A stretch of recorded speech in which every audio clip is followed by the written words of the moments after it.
नट्टापट्टा करण्यात, साड्या बदलण्यात, शायनिंग मारण्यात ही बाई गुंतलेली आहे। पण त्या दुःखित पीडितांना तिच्या आई वडिलांना भेटण्यासाठी या नालायक बाईला वेळ नाहीये। त्याचा आम्ही तीव्र निषेध व्यक्त करतो।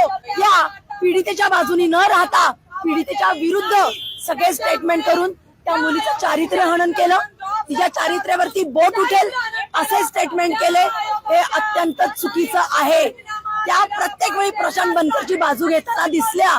मग आम्हाला हा प्रश्न आहे रुपाली चाकणकरांना की प्रशांत बनकर तुमचा नातेवाईक आहे का?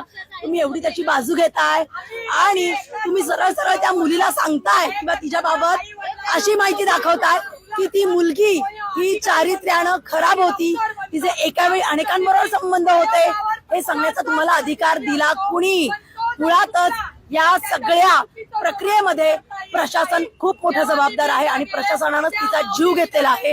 असं असताना प्रशासनातील लोकांना वाचवण्यासाठी रुपाली चाकणकरांनी तिथे जाऊन प्रेस कॉन्फरन्स घेतली, मात्र बीडला जाऊन त्या कुटुंबियांची भेट घेण्यासाठी या रुपाली चाकणकरला वेळ नाहीये। जेव्हापासून रुपाली पाटील या राष्ट्रवादीमध्ये यांनी प्रवेश केला त्यानंतर खरं तर या सगळ्या वादाला सुरुवात झालेली होती आणि त्यानंतर वेळोवेळी